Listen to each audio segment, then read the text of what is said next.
Now we go back to a previous story on ECOWAS and the defecting states or countries. And to discuss this development, we are joined by Global Affairs Analyst Achike Chude. Mr. Chude, you're welcome. Thank you very much for joining us this afternoon. Yeah, it's a pleasure. Thank you for having me. Yes, indeed. So what are the potential challenges in reconciling the foreign and security policies of the Breakaway member states with the current ECOWAS regional policy? Well, I'm not sure there's going to be much, changes, but this is just one side of the divide telling us what is likely going to happen, that the Breakaway members are proposing to return. This is just a few weeks, or should I use a few days ago, that they finalized their pullout.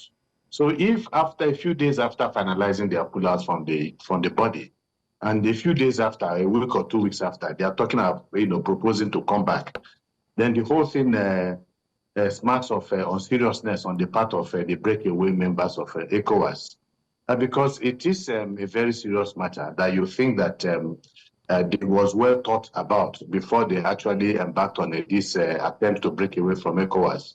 And so I find, of course, I'm not in a position to doubt the statement from the federal government, but until we get a statement from the other side, also agreeing with what the federal government, the statement from the federal government, is saying, then I might, for now, take it with a pinch of salt.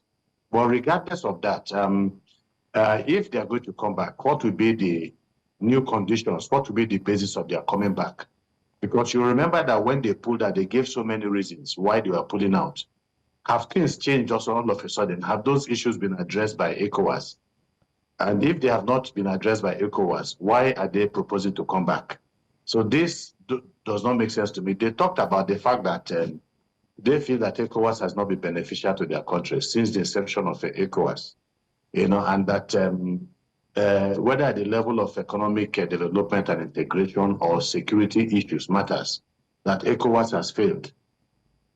So what has happened? What is the new thing? And that's why, like I said, I have my doubts. But of course, it's a good thing if they're going to come back.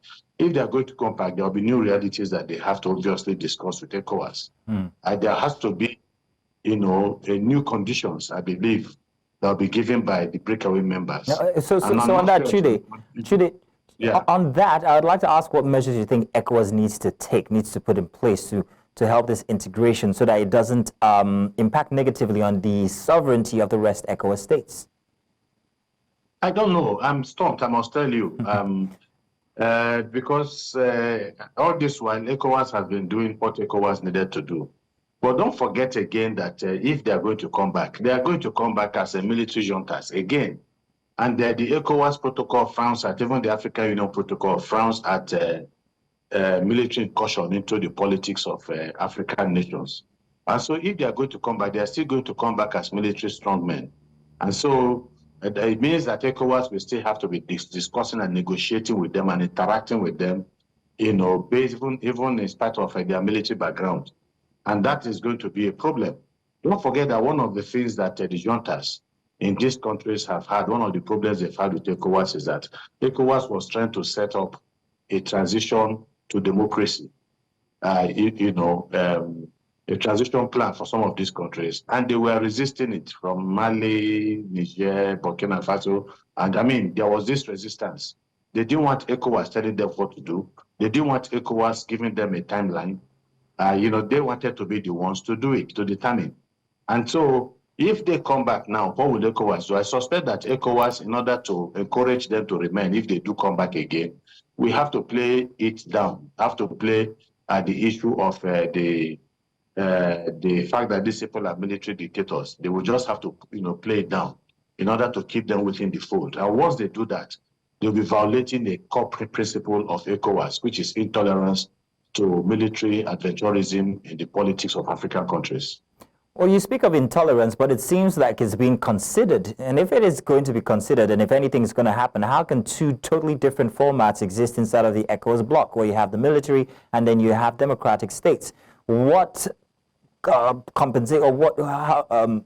compromises need to be made if this is going to exist? It's what I'm saying exactly, that there's a contradiction, really. there's a contradiction because you have a regional body that is averse to political incursion in the politics of member states. And then you have some member states that have, broken away and they now want to come back. They still remain military dictators. So how is ECOWAS going to maneuver, their relationship with them? If they keep them within their fold, would they not be encouraging other members of the ECOWAS to perhaps do the same thing, and that the regional body, the sub-regional body will not will look the other way? So this is the issue, and that's why I said it will be a core violation, to be a violation of ECOWAS core principle of disdain and contempt for military adventurism in the politics of West African countries. So it's going to be a bit of a problem. But like I have said, we cannot draw a conclusion to the statement that that they are proposing to come back.